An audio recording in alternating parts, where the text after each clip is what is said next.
What you see is what you get. WFNG. Fly nerds. You see it and say it. Yeah, you see black excellence and intelligence we now combine. Fly nerds on the verge of connecting the minds. North, south, east, west over digital lines. Catalogs of the culture inside. Seen it with our own eyes. We done been through the trends and phases. The names and the legacy, the changing faces. We can't talk shop, only dealing the truth. You tuning in to the Fly Nerd group, so let the peoples in. Yeah. WFNG. FNG. Fly Nerd Radio. Yeah, so let the people in. WFNG. Fly Nerd Radio. Ladies and gentlemen and ladies, all fly nerd and nerdettes, you are now in tune to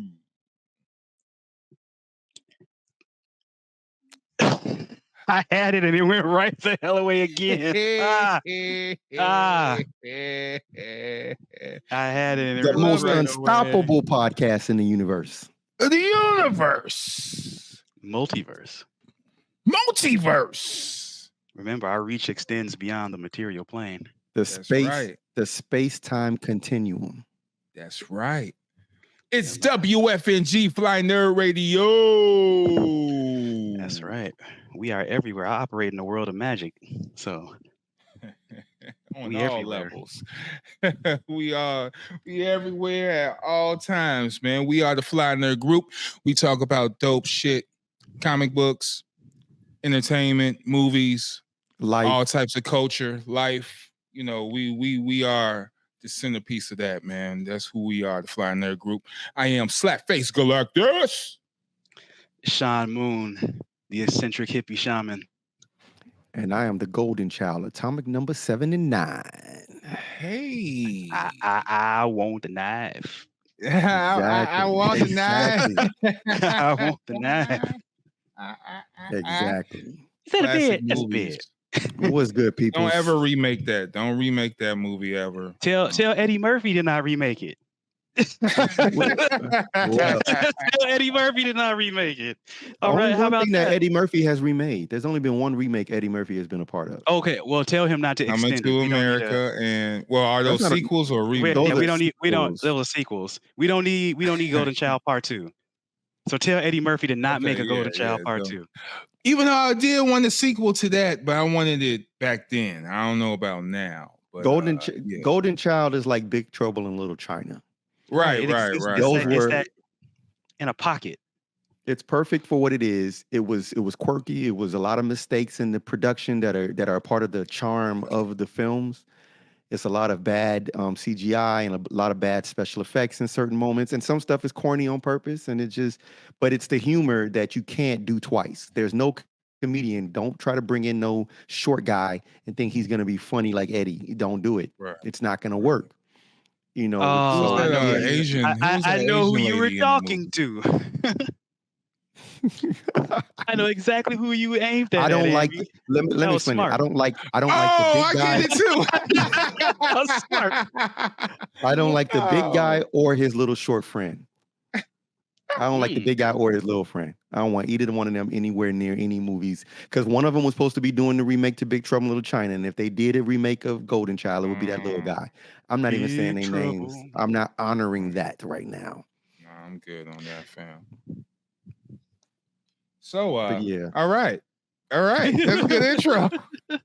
yeah. So yeah, it's the Fly Nerd Group. We had a very eventful week. A lot of things went on. Shit. I mean, Let me just just upon start. request. Go ahead. Let's just shout out the homie right quick. You know, shout out to Ty. Shout Yeah, out to Taiwan. that's where I was gonna go. Yeah.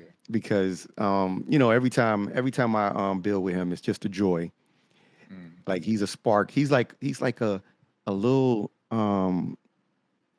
he's like the nucleus of Gremlin. an atom. He's a little call it- gremlin. He does it Technically, all. yeah, Just yeah. Create Not a and gremlin. create problems. Nah, good problems. He posits problems for the solution to be discussed. Yeah. But yeah. He is definitely a certified troubleshooter. So first, how you guys doing? All right. Fantabulous, Oh, man. fantastic. That's good, man. Dropped off the last of my seeds to DC at American University. He starts Word. his journey into the future. Into the future. The future. What's That's dope, man. what's his field of study, or is he undecided as of this moment? Well, Right. he's already a photographer, so it really is going to be some variation of marketing. He's going to school right now for business management, Mhm. Okay. so that he can, get the whole entrepreneurial thing down packed from a different perspective. That's what I went for in Columbia. Good choice. Yeah, that's what he wanted to get into. So, I support that wholeheartedly. And I think it'll be a good journey for him. This school is way advanced in the AI elements because they now, as a part of their required curriculum, there are AI. There's AI education, and then there's AI tools and resources as a part of the program, as a part of the curriculum. So they are now a part of the future. Word. And the assumption is that, of course, by the time he gets to adulthood and starts a real career in an office or whatever way he may move, they will, AI will be a part of everyday life the same way. Everyday Word. Tron Yeah. every day. When you say it that way. Just every day, people on motorcycles, racing colors. Mhm. It's End of line. every day. Someone delivered my Uber Eats on a unicycle, a motorized unicycle. Like that's real talk, man. I And if mean, y'all notice, AI is everywhere on the Google, on your Meta, Facebooks, on your social media. AI is infiltrating slowly but surely. So, in education fields as well, a lot of things is going to be AI based starting next year. I bet you that the NBA feels stupid for refusing AI back in the day. How they refuse? What they Boom, boom. refuse?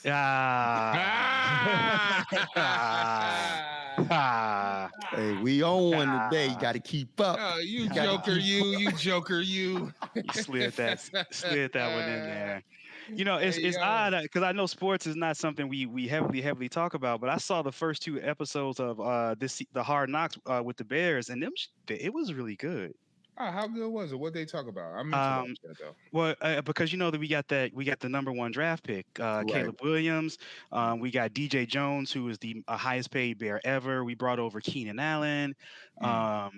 The new coach has brought kind of like a new style and new. It was a lot of new ideas working there. But Hard Knocks gives you that behind the curtain look, and like the practices, man, they go hard, and these guys fighting for roster spots. Like of course, everyone cares about the starters and all that, but you really get into the I got into the battle for the last running back spot on the squad. Because it's like they was fighting to get that spot. that. You're right. So and you only have about 2, maybe 3 preseason games as a non-star, as someone who you're not first string at all. You just know it. So you only got 2 to 3 preseason games to really make your mark, to make it to take everything that you do in practice and take it out on the field. And there's this one Bear there. His first name was Ian. I'm blanking on his last name right now. He could have gone to med school, but he chose to come, play pro football. He's undrafted, so that means the Bears just picked him up. Like, all right, hey, we saw something in you in the training camp, mini camps. We're gonna bring you in. Okay. And just watching his progression, how he couldn't run the routes right at first, getting like when it was really looking like, oh, he's not gonna make the squad, to watching him like become like a weapon. It was pretty dope. Okay. That's crazy. It was pretty dope just to watch that. Simone Biles' husband is a Bear. He's our cornerback. Owens. Not Owens. Terrell. Shit. Forgot his Terrell Owens? No, not Terrell Owens. Yeah, that's what I was like. But Simone Biles' husband is he's our shutdown cornerback. And so they talk about him going to Paris to support her in the Olympics. So he got excused from practice to go to Paris. He got excused from practice. Practice, yeah. he had to submit like hey, I want to go support my wife in the Olympics because Niggas are Jonathan jealous. Owens, actually. Jonathan Owens. There we go. Yeah, Yeah. Jonathan Owens. But wasn't that us? So let's circle back on that, man. So yeah, the Taiwan session, man. What did you get? Because you know, when we do these sessions, I was just the man behind the camera and stuff, you know, capturing some of the essence and the conversations you guys was having. How you feel about it? What was the It's the energy, it's the spark. Like he's a good charger. He's a good, you know, when we talk about steel sharpen steel, he's a good one to always, you know what I'm saying, line you up. You know, he's like the razor sharp barber. He'll cut you, get you cut right. He'll get you lined up, and he'll give perspective that reminds you of your purpose. okay. Not that he's giving you purpose, but he's reminding you of your purpose because Okay. he knows you. You know what I'm saying? Right. He knows me, so he'll say the right things. And he was talking about that, about how amongst the cipher, that he's the one that, you know, when he see people, like he had the conversation about him and Fifth with the whole, remember the drums. Yeah, You know what I'm saying? And how the drum drums fiasco. rotated around. Yeah. And so when you got an individual around you who you know that you know, their honesty and their truth, they're going to remind you, hey, you know, you said this is what you gave your word to yourself. Your word was born to your life to do this. Mhm. So what's up? Stay true to your word, man. Yeah, Stay yeah. true to your word. He will He'll help challenge you you to keep for, your word. Yep, yep. to stay on point. Yeah. And it's in every facet, because you know, if you want to get down and do some push-ups, you know what I'm saying? Hey, You know what I'm saying? walk in that world. If you want to get up and do some filmmaking, Oh, you know what I'm saying? If you want to yeah. get on some beats, you know what I'm saying? You get on the rhymes, you know what I'm saying? DJing, You want to talk about some vinyl, man. the healthy food, like, you know what I'm saying, how to Yeah. eat to live, like every angle, you know what I'm saying? He's got every square inch locked down. And so, yeah, it's just every time around him, it's like it's a great build and it's great energy. And I walk away feeling more inspired to get to the work that we're doing, you know what I'm saying? And to hold this post that is Fly Nerd Group. Yes, sir. That's dope, man. So you will be hearing more about Taiwan from Taiwan actually soon. So From the man himself. from the man himself. And it wasn't that us, it's just we was playing on the fact that now I know it was on Tough with you, Race, and Ty. Yeah. And then he mentioned niggas in Paris, relating that back to the Ye Jay song. And then he was like, but wasn't that us? Yeah. And that's going back to referring when y'all was, you know, doing the whole Paris tour and the whole Knack crew and everything. Yeah. So that was, I always thought that was ill What's the because first niggas in Paris? right behind the scenes. And this is something that certain individuals in hip hop talked about, like 50 Cent talked about it, and Tyler talks about it a little bit too. And particularly 50 Cent, when he talks about the fact that, you know, like, yeah, okay, you think you hot shit, you think you somebody, but can you go somewhere else And be that same person. and be somebody Same still? trajectory of energy. You know what I mean? And if you could do that, especially and overseas is the ultimate test, because for one, your language barrier is off. You know what I mean? Like if they vibing with you and these people don't speak a lick of English, but they know your music and they saying it word from word and shit like that, that's super tough. The translation, you know what I mean? You did Right. it. You did And that's the it. You know what I conversation. mean? Yeah, that's the conversation. The translation It carries transcends and transcend. That's yeah. and that's, for me, when we talk about hip hop and we talk about the culture and we talk about the value of the customs that we adopt and that we associate with ourselves, and those customs are transcending all boundaries. Anywhere you go, if it's hip hop, it's going to be respected by those who appreciate and understand it. And it's not something that a language barrier is going to stop. Like I can, you know, go to Japan right now, and depending upon where we go, you know, they might go Fly Nerd Group. You know what I'm saying? See the logo and be excited, you know, and that's ill because, if we can inspire people to be great, and then we got an internal combustion engine of inspiration that keeps us trugging along, and then we translate that and emit that energy to other people, the end result is that just increases the fly nerd value. And also increases personal value of these individuals when we giving them the knowledge of themselves and reminding them of why they here. Right. That's the importance. Everyone shares that energy, synergy. And I mean, we basically are like Deadpool saving Logan because he was the worst. You know what I'm saying? The worst Logan. He was the worst Wolverine, and he made him the best. You know what I'm saying? Which was really dope because in the movie structure, saying, okay, we're giving you the worst Wolverine. We're giving you the yellow suit, which we all made jokes about, right? Did we not?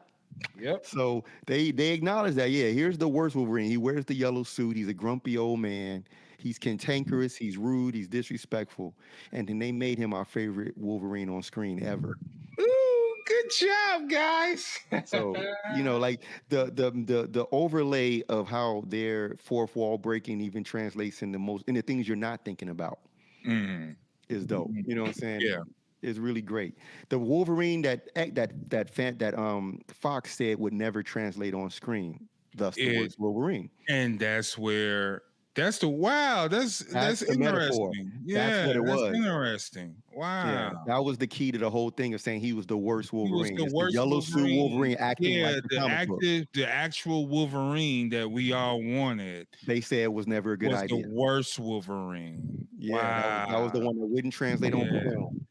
Yeah. So when he presented that, and it's now our favorite, it's basically Deadpool turned the worst Wolverine into the best Wolverine, our favorite. And he saved the Marvel Universe. I mean, that concept, shit. like this movie brought back fans that had said, I'm good. Right. Now people are starting to feel a little confident. So Ryan Reynolds did for Marvel what The Rock couldn't do for DC. But that was the joke. Yeah, that was a joke as well. He said he was the Jesus of the MCU and all that Marvel. Shit. Yeah, he called him. He said, "I smell what you stepping in." Yeah, the hierarchy of the power in the Marvel universe is about to change. The dude was like, "What?" Like, I don't know what you mean because I'm not, Because who work a billion. Who knew that The Rock was cutting just a wrestling promo when he said that?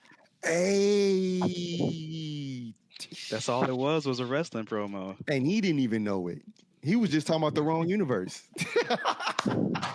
Hey, he was in the wrong timeline. The final boss was confused. The final boss. Hey, yeah, just don't do Big Trouble in Little China, my guy. Nah, don't do. Just chill. I think they gotta go through John Carpenter for that. I don't think I think outside of the comic and like toy licensing, I don't think it's gonna get licensed anywhere else. Hey, Ryan, what do you mean? Because John Carpenter still owns the complete and total rights to. No, not for Big Trouble in Little China. They still have the rights to the film. I thought they couldn't make a film because of the dispute on the rights, and that they had finally reverted back to him. If that's the case, I hope so. But I haven't checked it in the recent, but I remember when The Rock was signed on to play Jack Burton. And that's when I was like, I will find Deadpool and timeline that shit myself because I'm not having it. Don't you ever say those words out loud again. I was trying to avoid it earlier. I was trying, but I had to clarify. I did. Yeah, I get it, and that's everybody gets one. That's the last time we're still not gonna mention the short guy. The little guy is not gonna get any props here.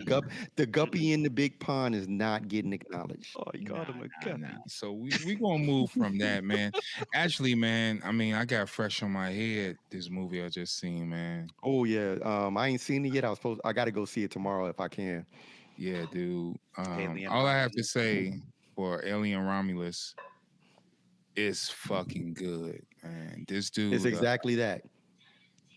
This dude Fede, he learned how to streamline like problems and ticking clocks. Like, dude, it's like one thing happened to another, and it's just like perfect how it happened. It brings the suspense, it brings the intensity. Man, it's really, really good, dude. And just the developments, like the third act, yeah, Gotta watch it. Yeah, I won't speak no more, but yeah. Okay. I got told by a hardcore aliens fan that it reminded him. He said he had the feeling that he had when he saw Aliens. Yeah. You know, he said it had that feeling where when he left out of there, he was like, I was scared, but it was action, and he said it just had he said it had everything you wanted in all the other movies that we never got. He said it had it, and I was like, okay, that's a nice ringing endorsement. Aliens was a setup so great, and this is something that James Cameron is really good at. Think about all the movies that James Cameron at that time period: Aliens, Terminator 2, The Abyss. Like, he is great at setting you up with this intense, horrific moment, giving you this intense action sequence where you feel like, yeah, we've overcome, we're about to win, just to rip it from you right at the last moment and throw you right back into the horror or the terrible moment. Yeah, and that's what was happening in here, because you would think things is cool and be like, oh, you that one little thing. Now, don't get me wrong, there's a lot of stupid shit that happens, but it's okay because it balances out of the story. Yeah. Oh, it is the plot itself is stupid, but it delivered. It was from the first one. You know what I mean? So, gotcha. It's when your delivery guy is sloppy, but your food is No, the food is tight. Like, all right. let's talk about the biggest flaw of the Alien movies. Anyway, well, only in the first Alien movie, the biggest flaw. What's that?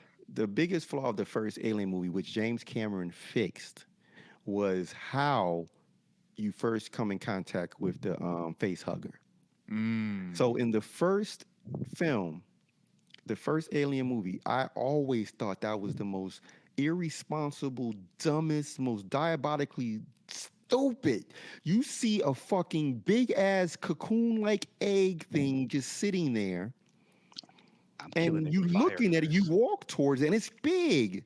So then it opens up, and you see something move inside, and you still put your face right there. Oh, what's that? And I felt like, so from a scientific perspective, you're a space explorer. You're used to going to places. Maybe there aren't a lot of interactions with actual aliens, but nonetheless, shouldn't it be some protocol training? I mean, that's what I'm saying, and that's what I'm saying. Like, the protocol trainings were lacking because just like this movie, just like the Blade Runner movie, deals with the fact that this is privatized space exploration. Remember, they were guys. They were basically foragers. So they found the derelict ship and they went on it. So there's some things that they're just not as scientifically inclined to manage. But the idea of a fool doing that just always was wrong to me. So that was solved in the second one because them mugs was cautious every time they saw something. And they, they was like, and then when the way the face huggers got involved was indirect because of plan, right? Because the Wayland Corporation wanted someone to be impregnated. So it was a reason why the huggers were able to get to people. But in the first movie, you're not going to tell me the moment first I'm in a big ship, an alien ship, and it's a huge giant dead alien in a seat. And then you see the eggs in the chamber, and you say, "Well, I'm gonna walk towards these things." No, fuck you. I'm not. You breaking the first rule of a contact. And breaking the first. Breaking the first rule of common sense. Yeah, right. It's just not a thing. I'm not participating. I'm gonna see that, and I'm gonna say, let's head back to the ship right now. Yeah, that flame. If not, give me a flamethrower or a grenade. We out, man. Right, exactly. Hey, I say we nuke it from orbit. It's the only way. Let's do that. All right, that's even better. For as much shit as some parts of the sci-fi community give Star Trek for having all the rules and regulations, this shit works, right? Like, there's a reason, right? Like, the Federation be like, nah, we don't interfere. Hey. But see, that's the real of this alien franchise. It's not us. It's not here to protect us. No, it's not. I mean, it's not here. The ultimate species are not us. They're not us. Yeah. And you'll let it be known, even in this movie, y'all. I don't want to talk too much about it because I don't want to spoil it. But I'm telling y'all, it's a mission. And them motherfuckers ain't on our side. Never. And you see it on any level. So speaking about James Cameron, I went to the Fan Expo this weekend. Woo! And one of the panels were actually the cast of Terminator. So Wait, who was there? Linda Hamilton, Word. Robert Patrick. Did they find John Furlow? He's They supposed to find been there, but he did not show up, dude. Like Like Sean that's said. wild. Like Did Sean find said. him? Did they find him? You wild, dude. Cause yeah, they said it too. Oh, John Furlow will not be able to make it. Everybody's like, ah. Does he ever show up? I don't know. Does he? If there's enough drugs, I mean, booze, I mean, hookers, I mean, yes. No. Comic-Con, man. Yes. Hey, that's hilarious. But no, that's dope because like Linda is one of those actresses or actors, just to be generalized. She's one of those actors that was like, she was high on it at that time. Remember on the show Beauty and the Beast? Mhm. So she was like on high for a while and then she just kind of vanished. And I didn't know she had I think she has a twin sister, if I'm not mistaken, right? I didn't know that. It's either a twin or one just like right a year under or over. That like looks we're just like her. yeah. It looks I'm pretty sure it got to be twin. Yeah, and Gotta be I think because they said that in the movie, the twin was used in a scene in Terminator 2, if I'm not mistaken. The twin was used during the scene where she gets nuked wearing the nursery outfit, holding onto the fence. Oh yeah, you're right. Okay, I think that's did her hear twin about something like sister. that scene when the flesh go off the. Yeah, I don't know arms why off they the used the twin, but for some reason, that's what I remember hearing. Maybe she was sick that day. Yeah, she just didn't something. wanna- Or because you got to think about it, if they wanted to do a retro version of her or a motherly version of her that wasn't this battle worn, ripped soldier chick, then they couldn't use Linda because she had already got ripped for the movie.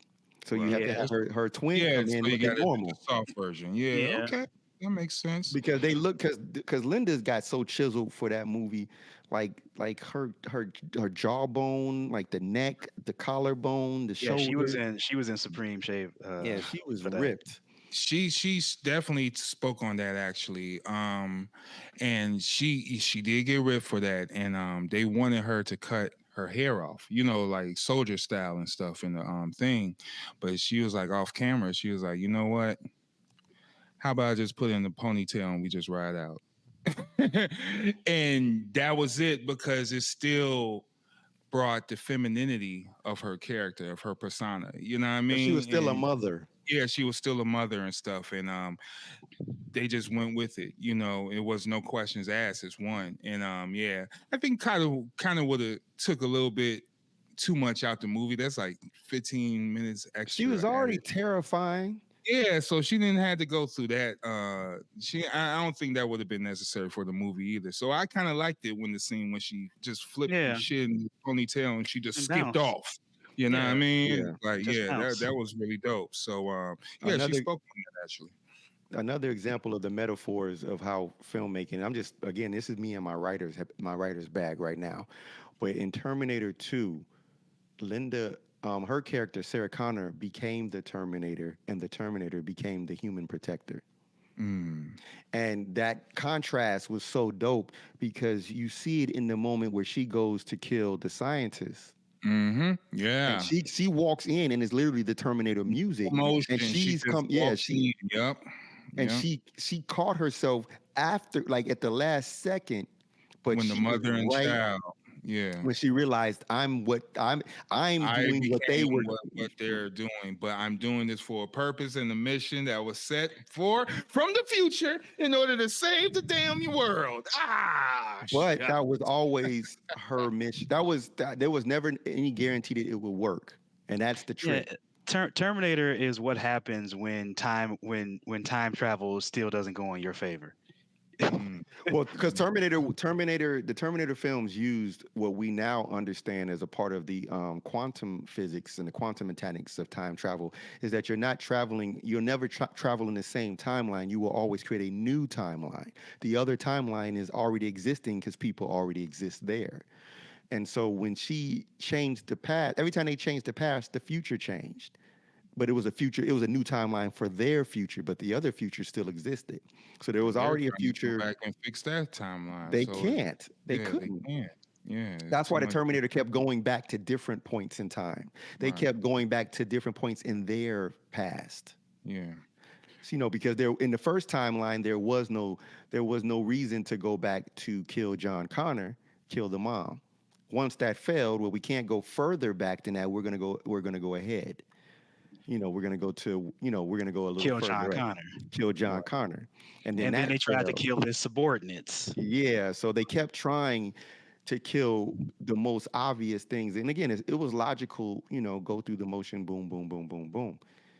And this is AI, ones and zeros or three And dimensions. they spoke a little bit about that as well.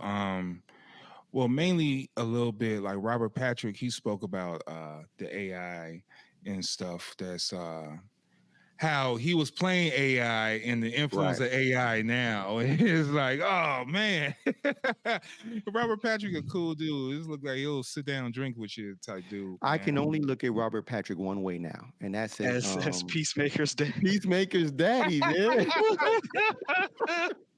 I can't get it out of my head. Yeah, he did think about that, but he did, one thing he was like doing Terminator 2 was a lot of this stuff was new.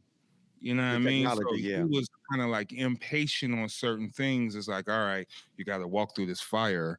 You got to walk through this explosion like this. And he's like, well, what the fuck is walking through here like this? And he's like, well, we don't have a reference, buddy. You got to figure this shit out. So all of this is like new. So it's nuance and stuff. And, just like back to James Cameron, when he just like, hey, yo, just chill, B. Because look, this is all new to everybody. Just let's go with the flow. Just chill, fall back. Deal James with it, Cameron is a film. You get paid, nigga. He's a filmmaking god. Like if you really think about it, film as we watch today is all James Cameron. So we can start with he kind of he's responsible for what became known as motion capture and green screen in that level. That became normal for film. He is also responsible for the expanded IMAX-esque camera work.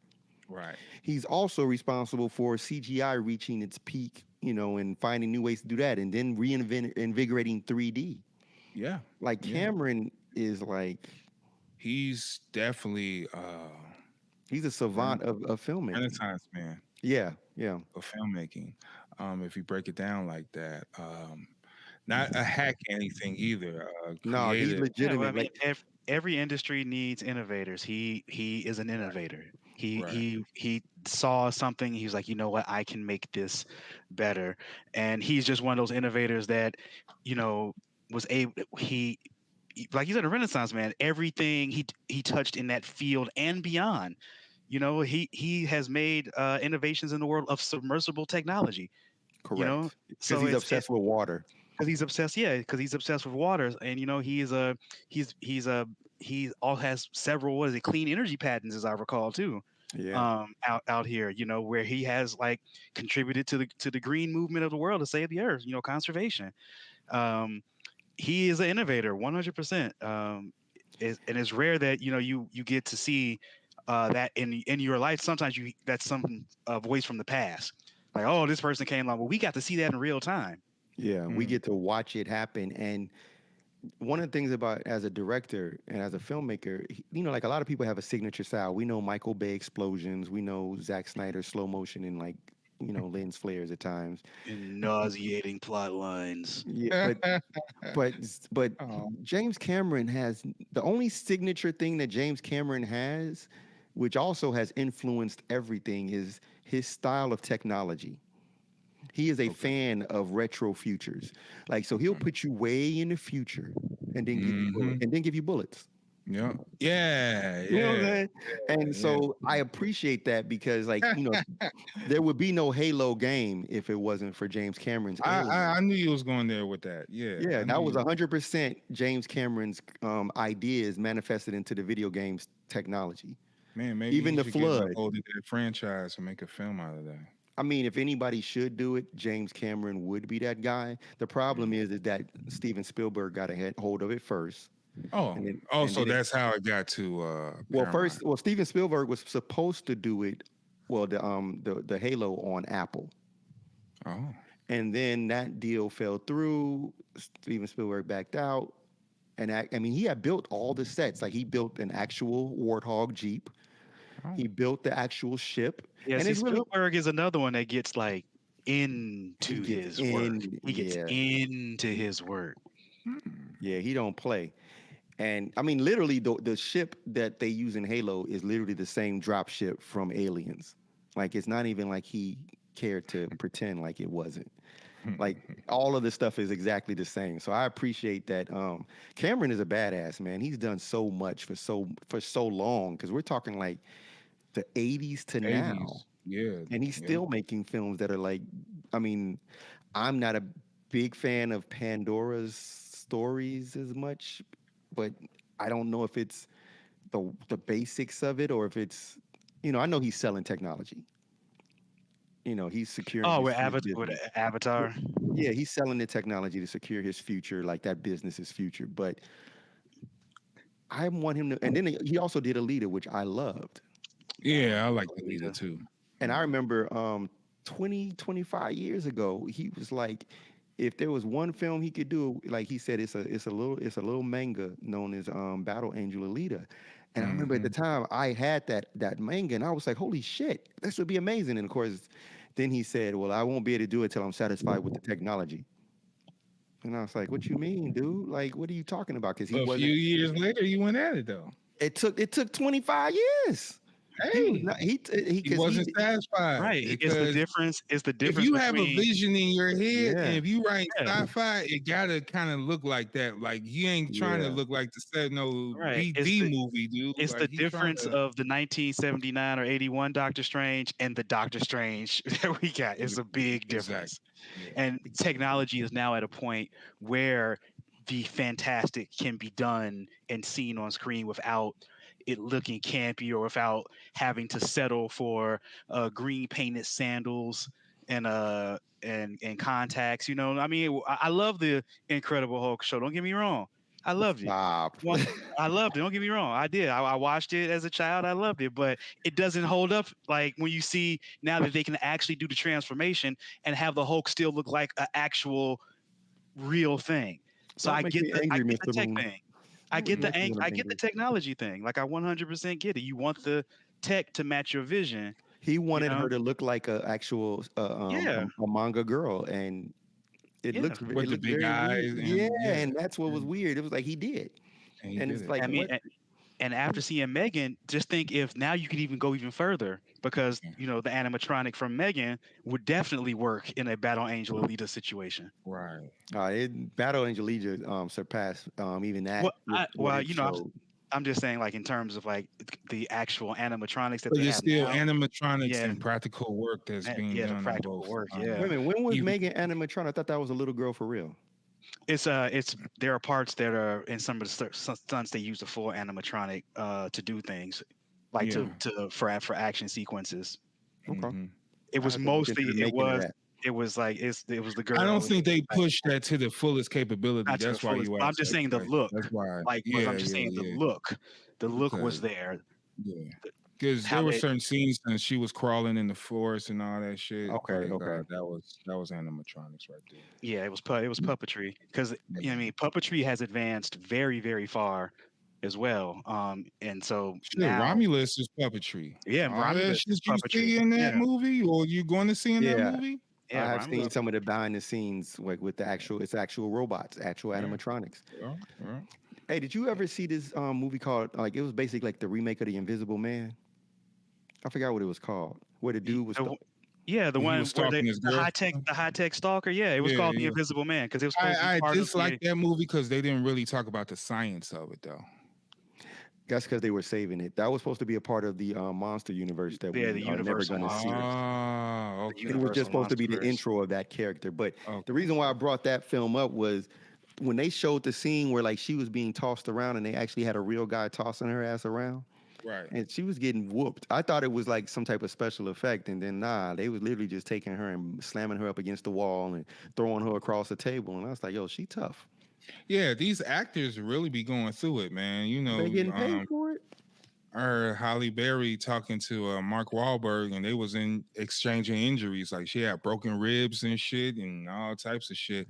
John Wick fucked her up. Hey, shout out to her though, because she put in the work for that John Wick scenes. Yeah. And she was Yeah. hard bodied. Yeah, She and was she doing the paid for it. thing. Yeah. Yeah, she paid for it. So yeah, these actors be really going through. You know, Tom Cruise be jumping out of planes and shit for real. Like, dude, wow. You know, 'Cause, so yeah. Man, And all I these bet- people grew up on Jackie Chan. So, you know, like I- Tom Cruise and Sylvester Stallone both emulated Jackie Chan early on. but don't be bet the Super Dave, insurance man. on You Tom don't look like Cruise- Super Dave. the insurance on Tom Cruise has got to be I don't incredible. think he has insurance no more. He's responsible for the pay. It's got to I'm be serious. like the risk I'm- assessment on that guy has got to be like out the Like Jackie Chan, charts. Jackie Chan used to have to do stunts with his own, putting up his own money, to cover anything because there was a particular movie he did, and I forgot the name of it. It was when he was a race car driver, and he was like being extorted by the mob to race because they kidnapped like his girlfriend or something.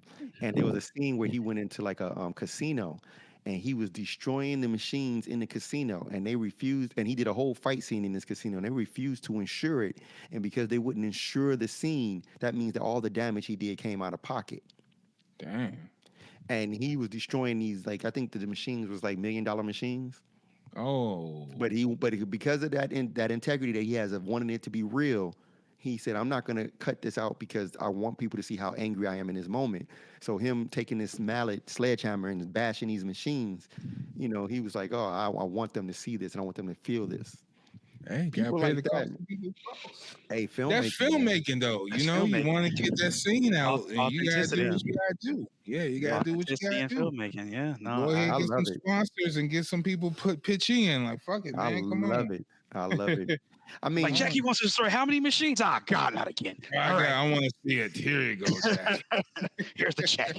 you know, and Jackie would be like the guy that'll say, here, I'll just buy the place. How about that? Oh well, that's You know, even he better. can do that. He'll buy it. That's even better. That's even better. So yeah, man. That was dope. So back to the Fan Expo. Look, man. So I went to a few of these panels, man. They had this one host. His name is Steven Winthrop. This motherfucker's from Collider, dude. He is the most horriblest host, interview, Q&A person I ever saw in my fucking life. And I only say that because there was a panel with Marissa Tomei, and you know, the actor Marissa Tomei. She's Aunt May in Spider-Man, the modern Spider-Man and shit. And list goes on and on of what she done. So she come out on this panel, and this dude hosting it. Now, first she looked like she had a long night. She had the shades on, you know, kind of like hangover-ish look a little bit. A few too many martinis on the night before. Something like that. So, She been on the road. She was out last night having drinks. yeah, she was having a good time. So he started asking these goofy ass questions, and she started like dissing his ass, like, nah, I'm straight. Like, no. And she was like, yo, you asking all these complex questions first. You gotta make me comfortable first. And like the crowd just like, wow. And me being me, I was like, hey man, you don't know how to talk to the ladies? I mean, just come over to Fly Nerd Group. You're like, yo, you don't know how to talk to the ladies over here. And the rest of the interview was brutal. It was brutal. Like this dude was asking the wrong questions, or just his timing was off, or just his charm wasn't right. And What was he asking? well, things about older stuff that she was in where she had to sit there and think about where she didn't feel like doing. So you have to kind of like read the room, right? Like I'm not about to talk about my cousin Vinny in 2024. Yeah, she talked about certain things about my cousin Vinny because he kind of forced her to start doing that and stuff. But you know, it was more question. What else was she in further than that? I mean, Different World, first season of Different World. Yeah. She was asking specific things about Different World, and she wasn't tapping in. She wasn't tapped into that. So, and I mean, for one, if she's at like an expo, we have a general audience of all ages. You have to really consider what you want to talk about because you have to be able to have something that the audience can relate to and buy into as well. Right. Because this So is he in front didn't of an get to audience. This is- Spider-Man later, but yeah, he started off with like Shit all these started with complex, deep Started questions with about Spider-Man. like different world and shit like that. She was like, "Yo, man." right, and that's what she meant by warm me up, because I'm not even in the mind frame for all of this stuff, because you haven't started me talking about acting at all, like on that level. That's Yeah. deep in my past. Yeah. Right. I mean, honestly, like I know that You gotta lubricate she. your questions, fam. Right. Well, I know that she's talked about the show, obviously, you know, many times. But if that's not what she thinks she's coming into, like if you tell someone they're coming to the Fan Expo, they're gonna think, oh well, I was in Spider-Man, I did a few Marvel films. That's probably where they're gonna jump off and then just go from there. Not that she's gonna get bombarded with how was it working with Lisa Bonet. What was that like? Like granted, yeah, do we want to know such things? Of course, no one who doesn't, but that's not the first thing that's probably on her front of her acting It palette. wasn't even a question like that. That's kind of simple versus what he was asking. I can't really specifically say because He I was asked- just laughing. He asked one of those like a super hyper detailed questions. Like, what was your mindset when could've this been. happened on this certain episode and shit like that? And Oh, it's he like, got hey, episodic? no, Jesus. yeah. It's like something deep for like Sounds the first trouble- question. Sounds It's like- troublesome. Yeah. So yeah, man. So but this guy was horrible. He actually interviewed the Terminator cast and they took over the interview.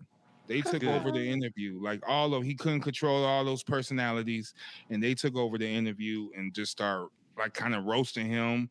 Marissa Tomei roasted him. Who else he interviewed? What? Who else he I wish I could have seen this. Yeah, it was hilarious work. It was hilarious work. He was Guy sounded like a piece of work. no, it wasn't Alan Or Tudyk. something.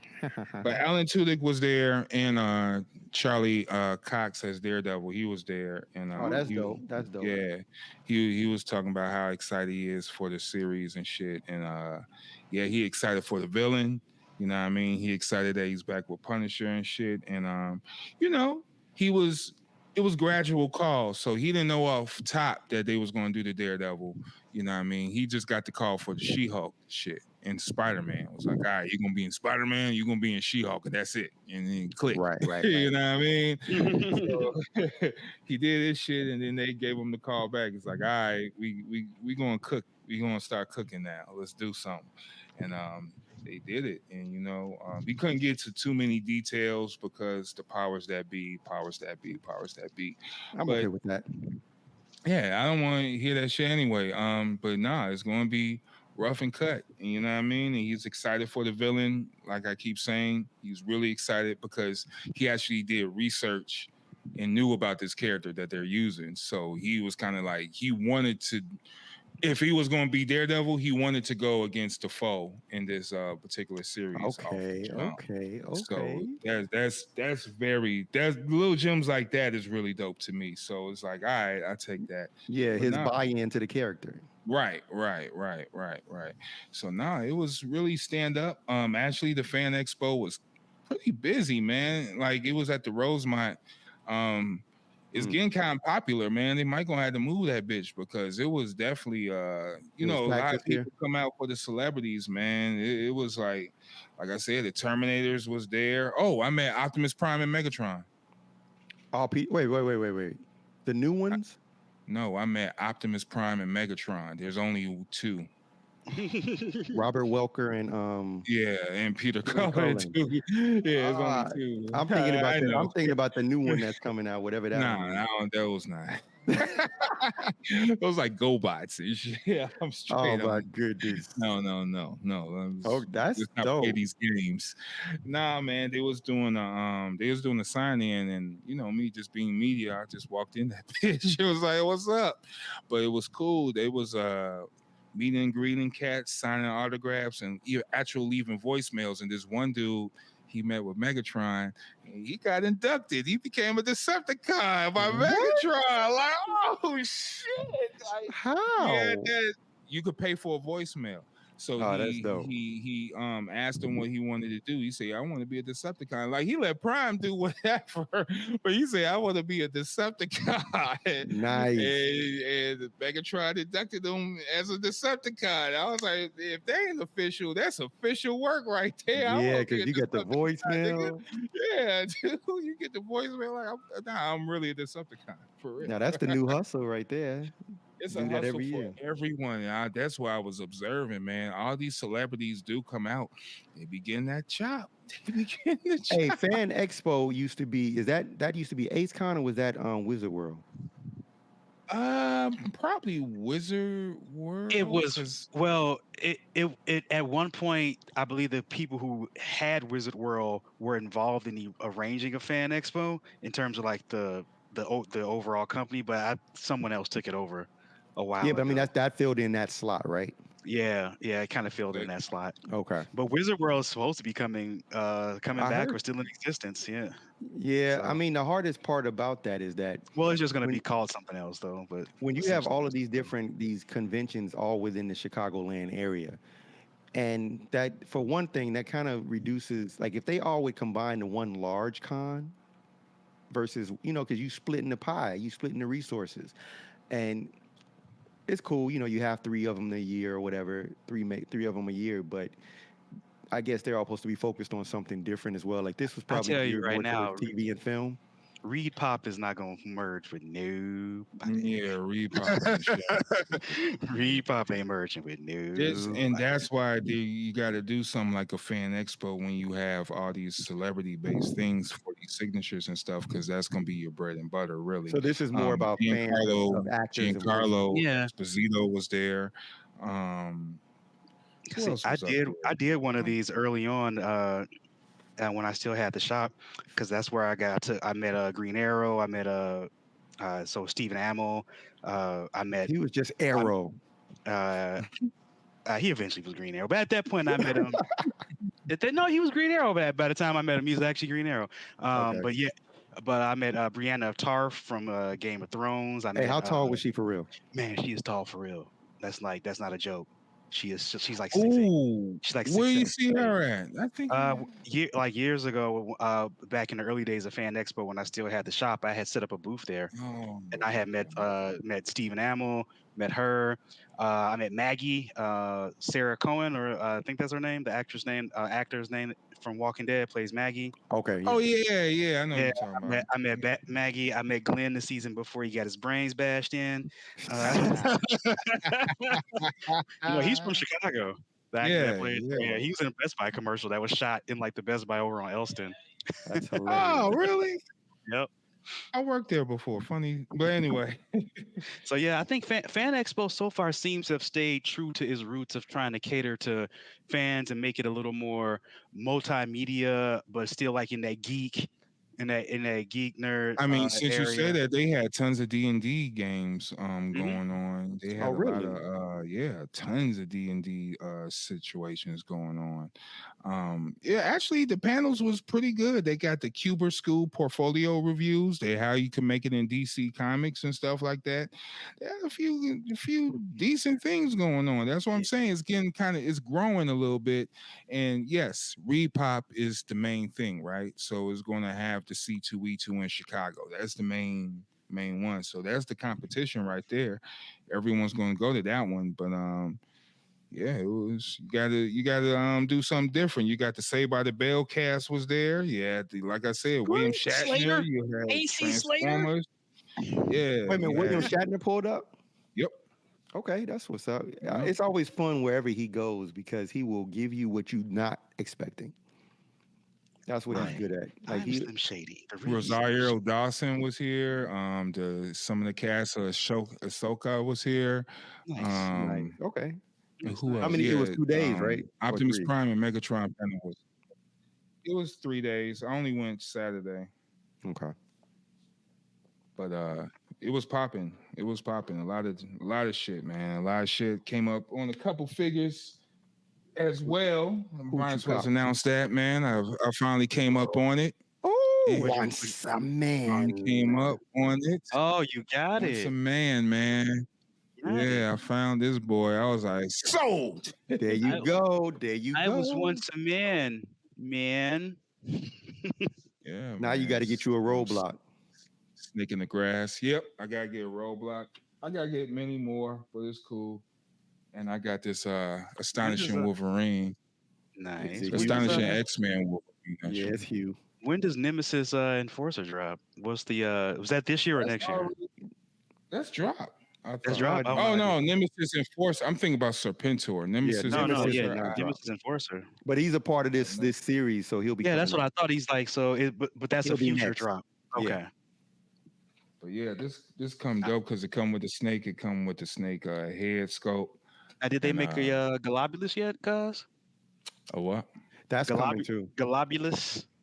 No, that's the guy who threw the spore. Yeah. That's the leader.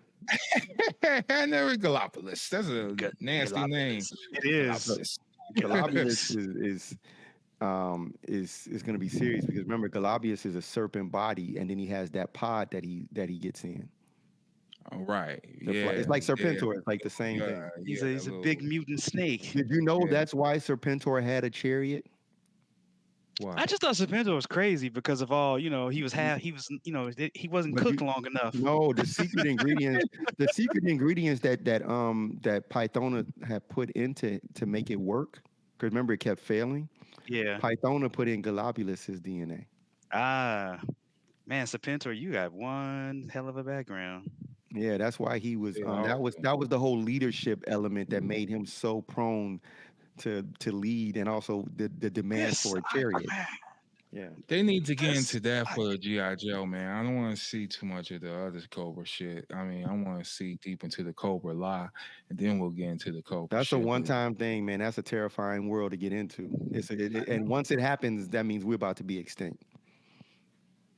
What do you mean? When Cobra Law shows up, it's because they're ready to destroy us. They stay hidden until they're ready. They don't come out and kick it. They don't hang out. That's why we never knew about them. They don't come out and kick it. Nah. You seen Cobra Law this weekend? Nah, man, I ain't seen it. When they sent Cobra Commander, that was it. That was their test. Man, how many years did they give him to get this right? I'm just until they got their spores perfected. Until they got the spores. So how they gave him until was that like he had like 4 or 5 years to really. He was out there for a good I'd say about a good 10 years. Good 10 years, and he just couldn't. Cobra was around for 10 years, so you got to break Cobra into phases. There was a whole period of Cobra which was basically just where Cobra Commander was behind the scenes and nobody knew about him. So you had Destro and you had the twins, and they never knew who the benefactor was that was funding and creating all these connections. So that was the terror. Before they became terrorists, they were just into criminal extortion and money laundering and things like that, and arms deals. Then the next phase was when he exposed himself as Cobra Commander and said, nah, we are a collective. We're coming together. You are no longer alone. This is us. And that's when he introduced all of them to Dr. Mindbender. And then he brought in the Dreadnoks, who were always his henchmen anyway. But that's when he brought them into the fold. And that's when it became a full conglomerate, and they started hiring soldiers and creating an army. At that point, they had already conquered a good portion of the earth, even though they never talk about it in the show. That's why they had bases all over the place. They were parts of the world. You know what I want, Amby? What? I want a comedy about the non-military staff of Cobra, the chefs, the people who did the laundry. I want a comedy show about that. The chefs and the I want who is cooking. Like, I want to know about the person who's cooking the meals for Cobra. Like the guy in the kitchen. Like, where do you like who do he hire? Like, is that something? Can you get that in the work release program? How do you get a job cooking for Cobra? Do you remember Cobra did full-on recruiting in public, in plain view? I know. We're called Co-Slither. You'll be joining us soon. That shit was hilarious. But remember, they also had the commercials. Yeah. And remember, this is the Viper. Remember the window wiper? The Viper comes at 3:40. It was the window, you racist assholes. You had an accent, you jerks. They racially profiled that dude. Well, he is He calling had to be a snake because he was German. well. Not all Germans are snakes, man.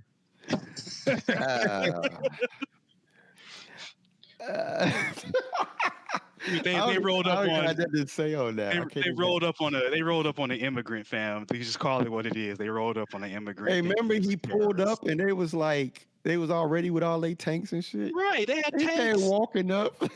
Right, he had his head to clean the windows. I wasche windows. Right, I was windows. I'm the Viper.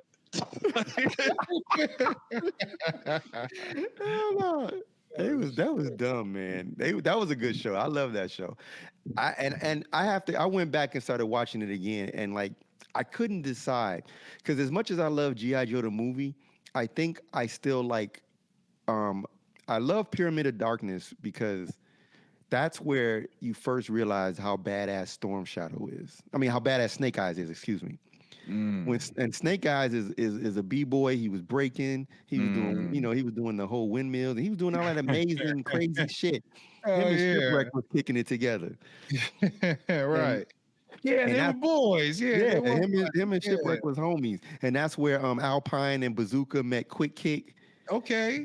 Like that was when like they started forming a punch. And that was Bazooka and Alpine. That was my duo. That was my that was also my squad. I like those two.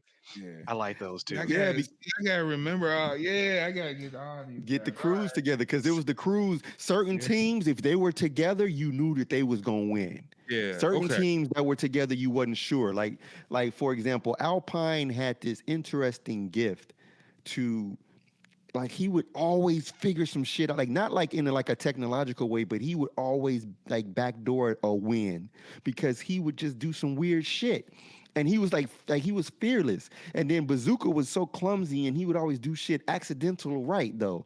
Okay. All right. Yeah. And see, that's where you just slot them into that where there is someone in the kitchen, a Cobra that want to make it to the next level, and his foil is always Alpine and Bazooka. They're always the ones that stop, and it's by mistake. They're not even there for him. They're not even there for him. But every time you try, it's them. Every time you try and like, all right, this is the day I'm gonna kill me 3 G.I. Joes, and all of a sudden shit blow up. Right, and it's the same guys.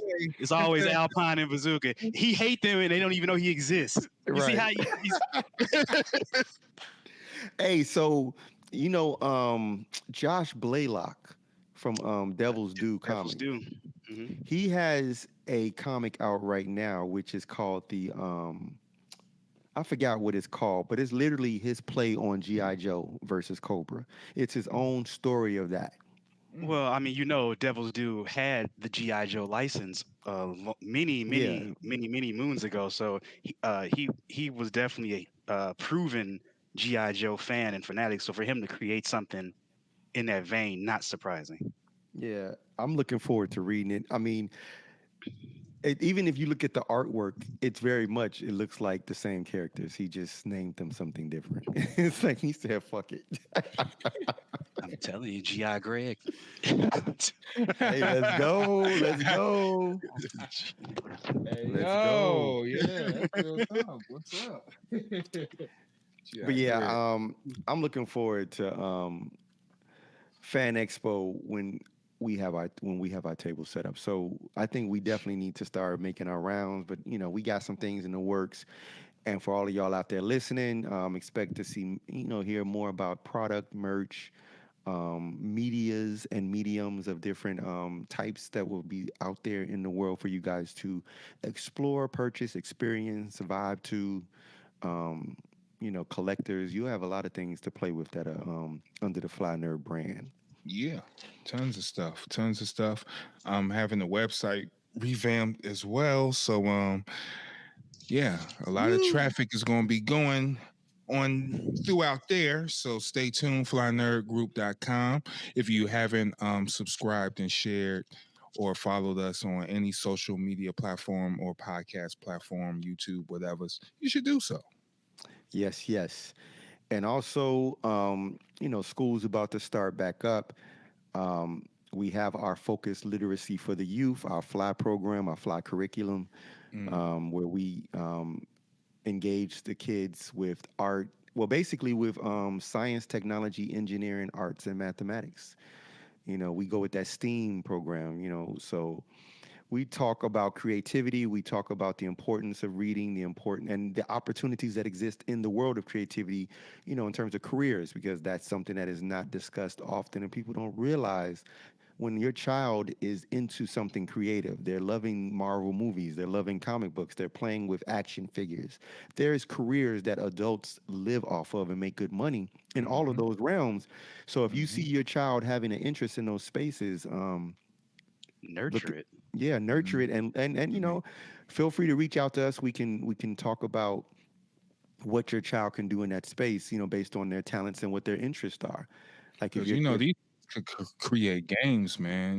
Get on these roadblock things and create a whole like platform of games, and these kids play it. You know what I mean? And it's just building. That's coding right there. And programming. So encourage it, because you never know. You just never know. May have a little genius back there. Well, we gonna switch it now because Trying to get them to play basketball.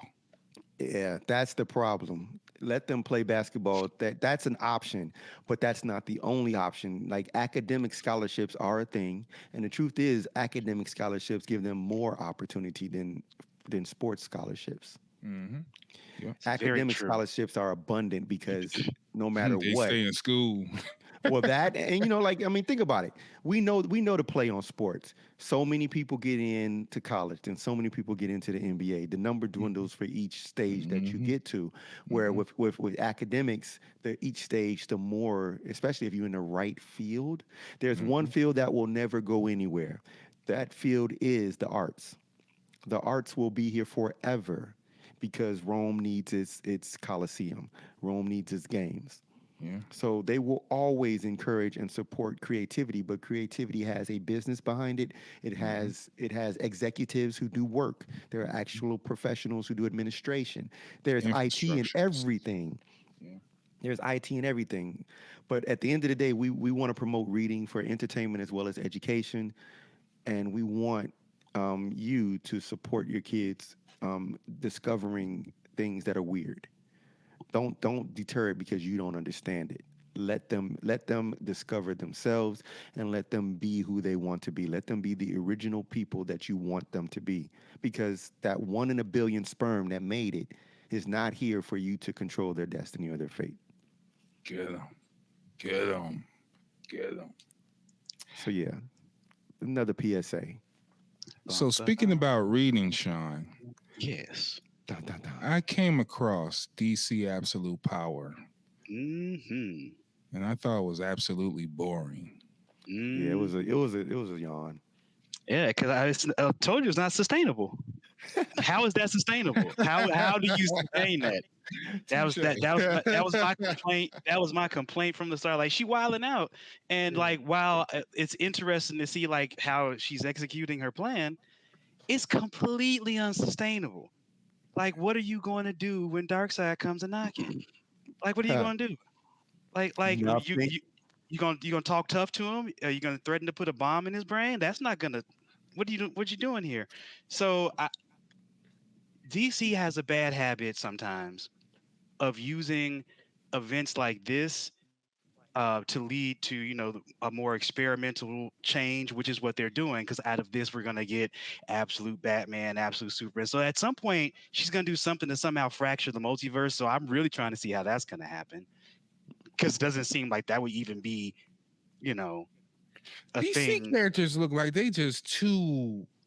Like, how's she controlling all these people? Because I mean, first off, this dude, he was changing through time and shit, and he could shift. Like, their powers are just way too just out there. It's not even subtle shit. Like, sometimes Marvel characters be subtle with their shit. They be straight up, no, full suited up, What? Now- I'm changing through time.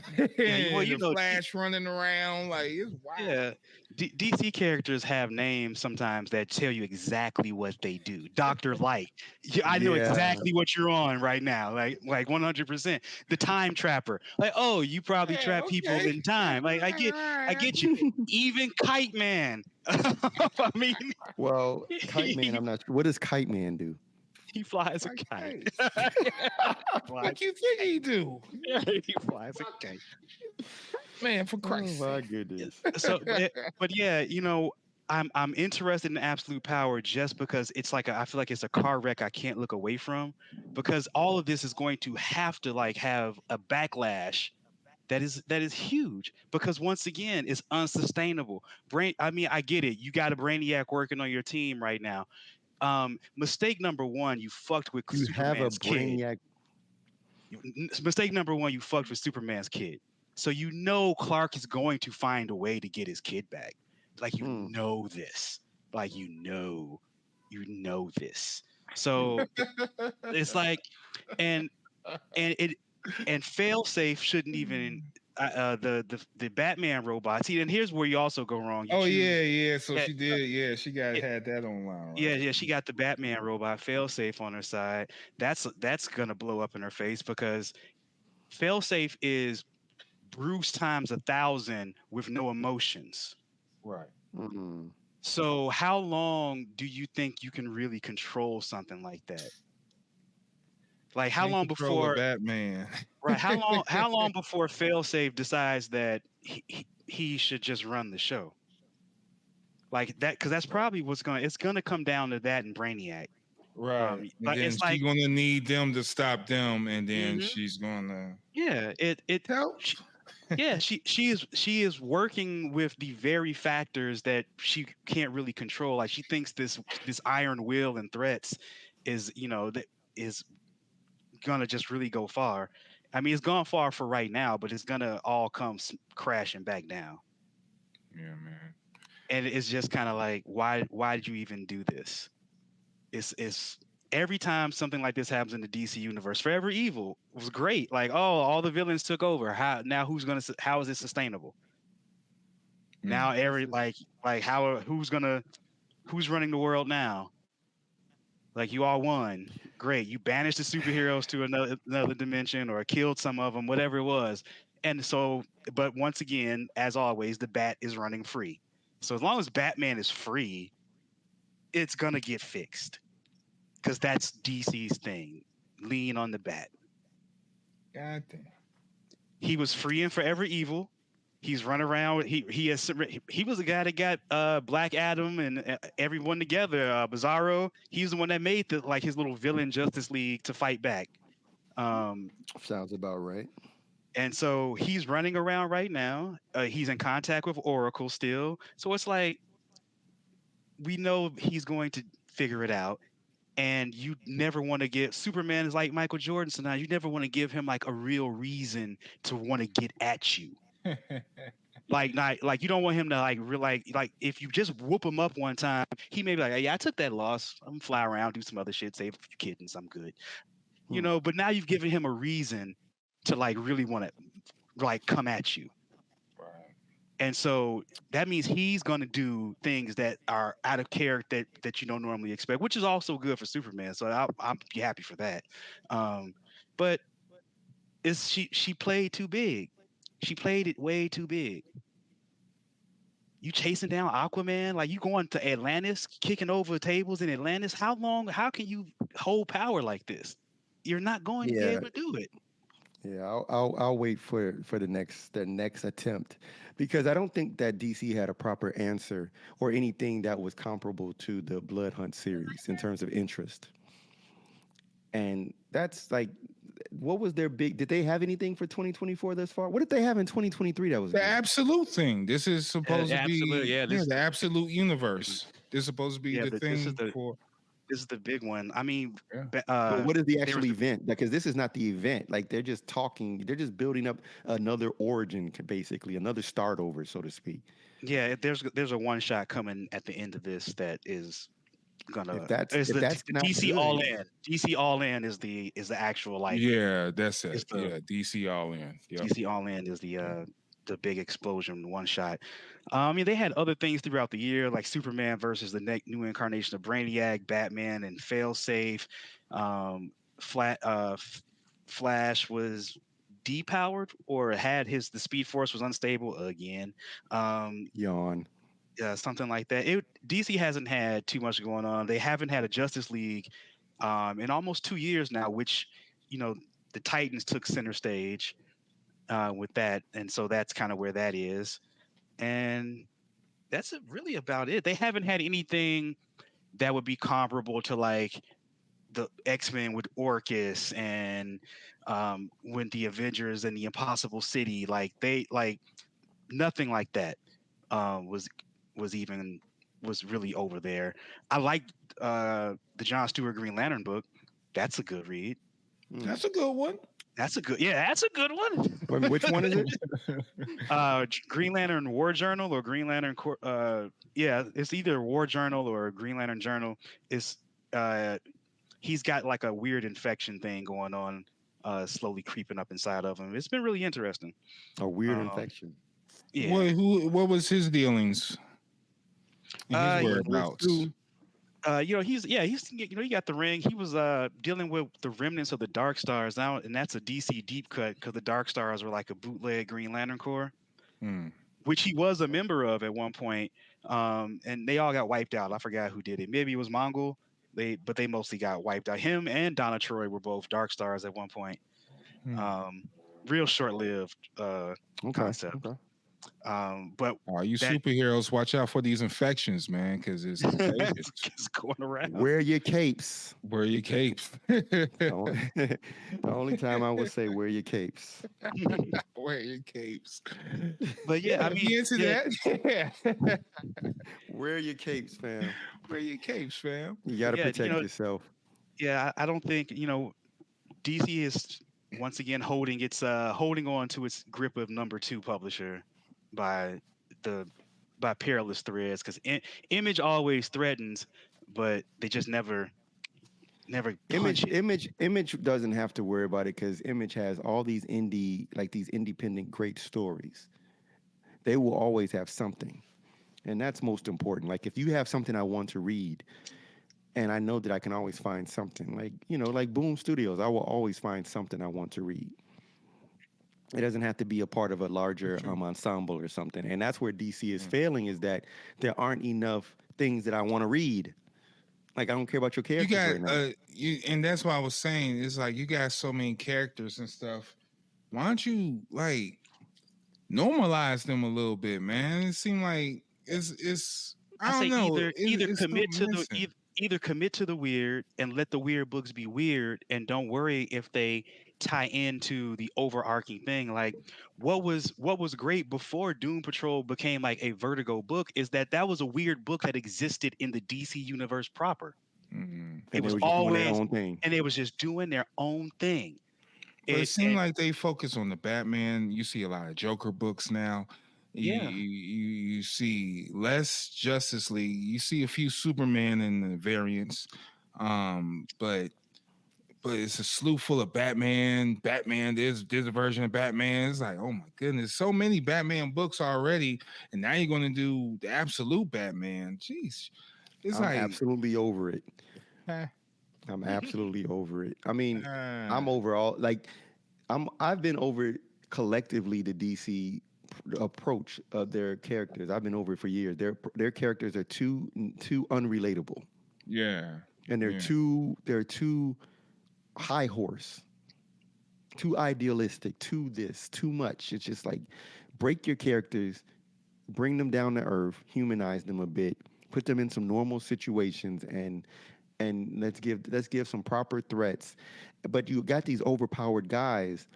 Like it's just like it kind of defeats the purpose because like it's hard to put a threat in a world where Superman exists. Because like how could you do and he got kids now. How could you do a blood hunt story in the universe with people like Superman and Wonder Woman and shit? Like it's just kind of like they don't Like unless they come up with some type of vampiric kryptonite, like vampires couldn't even take over at all, even slightly, because of the way they built their characters up. So you got to break these Superman, the characters sun down. god himself. So you know, Yeah, what I mean? and like Yeah, his he'll eyes bring will them just, down. you know. Yeah. So I think they need to really rethink that too, and I mean that's why I thought the idea was great to stay in the realm of Titans, focus on Titans, focus on like those are broken characters, like all of them are broken. The And all of- Titans are a lot of people don't realize that how that the Titans are not Junior Justice League. Even when they were the the Teen Titans in the 80s and Yeah. on through the 90s, they are not a Junior Justice League by any stretch of the imagination. They are definitely broken children. They are the sidekicks who lived very dangerous, effed up childhoods, yeah, they're the who rejects. and who came up, and some of them made it big. Nightwing is a star. Yeah, he There's no finally denying got that. there. Yeah, Nightwing is a star. Troy, Donna Troy is a hero in her own right. Stepping out of Wonder Woman's shadow, but the Flash was the only one that really graduated. When you think about it, Flash and Cyborg are the only two that really kind of That made it. Yeah, permanently stepped up. Cyborg just tends to come back because he loves the Titans. That's fam. So yeah, that's he home. always that's home. You always got space for them in his heart. But I do like the fact that the Titans were like the signature superhero team, and that they had to I did. and they have to deal with all these threats that they didn't have to deal with previously. Like some of the things were on scales that they were not used And to. that's what I want. That's the challenge. Like put my heroes in a situation where we don't know how y'all gonna get out of this. Mm-hmm. Like that's what I liked about this story arc with Blood Hunt. It was we didn't know how were you gonna do this. I mean, we knew it was gonna end up. I mean, they shut down Thor. They figured out ways to right away. They got rid of the powerhouses right away. And it's like we need more like regular weaknesses. Yeah. Just give me some weaknesses. Like Superman, you can't put a spike through his head and he'll be all right. But can you even put a spike through his head? Nope. You know what I'm saying? So it's like, Magic spike has to be a magic spike. Has to be. But would he 100% magic spike. what's his healing like in that type of like brain damage? I mean, if Superman's if you can pierce that invulnerability, he can die like any other person. Temporarily. Temporary. You just have That's to. not death. What you have to do is keep it in place, though. You have to do almost like Yeah. old school Dracula rules. If you And then put him in the magic dark. if you put the magic spike in his head, which he goes brain dead. You don't take the spike out the head. Or a spike that- kryptonite. Right. No, But you got to keep him away from sunlight too. You got to put him deep in the earth, bury him, and entomb him.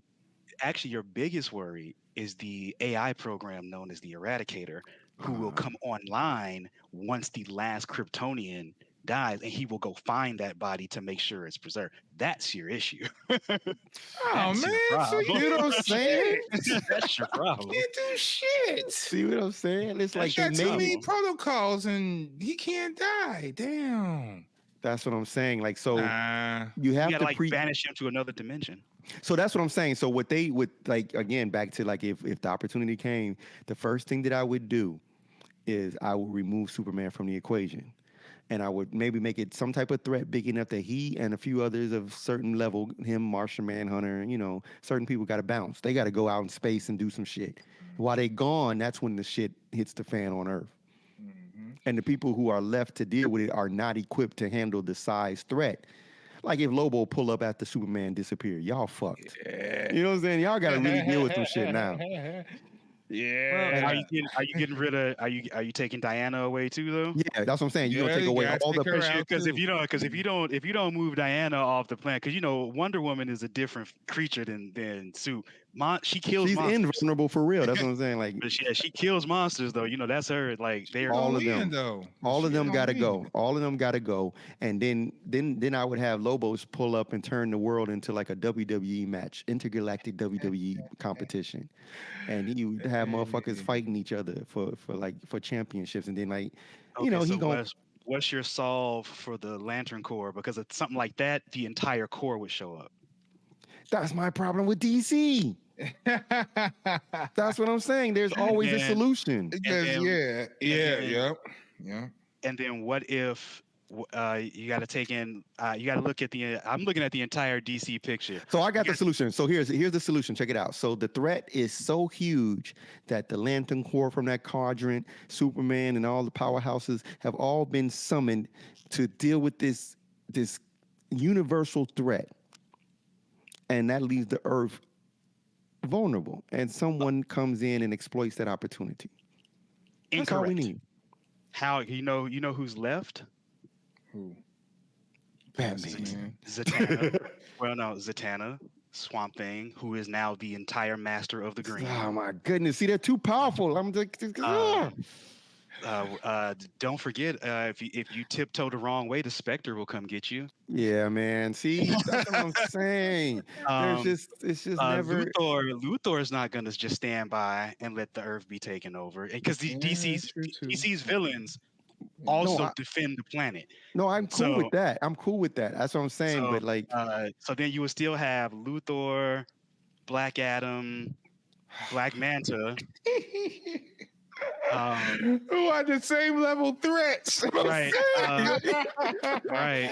we got rid of them. Nope. Here's the others. Oh, yeah, here goes the bad guys. Oh shit. Like fuck. That's why I can't get into DC a lot of times, is because it's just too much power. Yeah. There's no normalcy. It's like it's just where's the end game? Like, how can there be so Darkseid is it? And that's it. That's it. Yeah. If Darkseid ain't pulling up, ain't nothing to worry about. I mean, if you read Kingdom Come, you see that it becomes a problem. Remember, the problem in Kingdom Come was kind of like it was overrun with superhumans. It was overrun with and they were out of control. Like the generation were out of control, and that made the old heads have to come back and kind of check them. But even then, that was not a permanent solution, because Magog was a problem.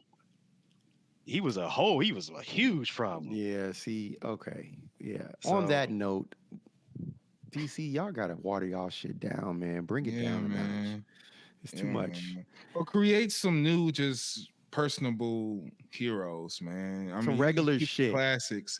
But yeah, let them because the fucking Superman be bored and he'll pull up on a fucking guy that cat is caught in the tree. It's like, no.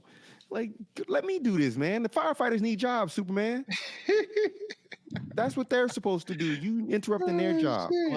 Well, I think what normally happens is that when DC does try to develop the lesser known, the characters that fly under the radar, they just it either starts off with like a great writer who knows that he's only going to write this for 12 issues, like. And so then you'll have that great 12-issue burst, and it'll be like the talk of the town. Everyone's all of a sudden reading Mr. Terrific because Grant Morrison wrote it, and it's like awesome, awesome, awesome. The problem is after that, it's like comes just average writer. Maybe this guy was good on this other book for a good time, and that was it. And then it just falls away, and then they're like, oh, we're missing sales. It's time to make another Bat book. Because that drops off. Because it drops off. That's DC's problem, is that they won't commit to that B list that provides the support for the A list books. They don't commit to it. Instead, they make the A list. They proliferate the characters from the A list books into smaller titles or weird little nooks and crannies. Is why you have so many Batman books, so many Superman books, and on, because they lean on them. They lean on that for the bread and butter, instead of letting these other books grow and let them find their audience and give them pay the writers to stay, because that's all a writer is going to want anyway, is money. Now, sometimes you get the creatives I'll use Grant Morrison again as the example. It's like, okay, I only want to tell this story. This is the only story I want to tell. And you just have to deal with that. And because sometimes that's great. Like, oh, I got Grant Morrison for the first 12 issues. At least that you're coming out the gate hard. But that gives you time to plan for what's coming next. And sometimes they don't. Interesting. Sometimes they don't. And then the book suffers. And then all of a sudden you'll be like, oh, remember when such and such was great? Like, oh, you still reading Mr. Terrific? that book sucks now since Grant Morrison left. It happened to X-Men. It happened to X-Men. True. Grant Morrison's run on New X-Men was followed by Chuck Austin. Chuck Austin is a fucking hack. Speaking of Grant Morrison, they said X-Men season 2, the X-Men will be wearing the Grant Morrison design costume suits. The yellow, black, the yellow and black leather. Yeah. Yeah. I was never the biggest fan of that particular. I was like, oh, that's cool, I guess. You say you'll take it? Yeah, I mean, I guess. I was never the biggest fan of those outfits. Like My they were just favorite so outfits bad. was the yellow and blue. That's the fold out page, yellow and blue. From X-Men 275 when they had on like the variation of the original uniform with the blue and yellow and the big Right. X on the platform. Right. Okay. Yeah, that's like that. Like if I had to pick an X-Men uniform, I prefer that over I am Cosmo Galactus, aka Slyface Galactus. Sean Moon. Atomic number 79. Atomic Andy Warhol. 79. Word. Thanks for tuning in, everybody. Salute to y'all for that. Follow, share, and stay fly. We out. Yes, Yeah. yes. Peace. Peace. Goodbye, everybody. What you see is what you get. WFNG. Fly nerds. You see it and say it.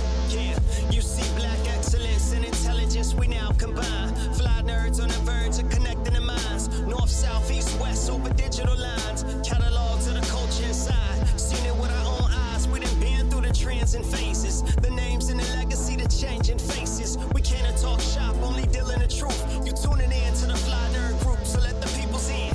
Yeah. WFNG. FNG. Fly Nerd Radio.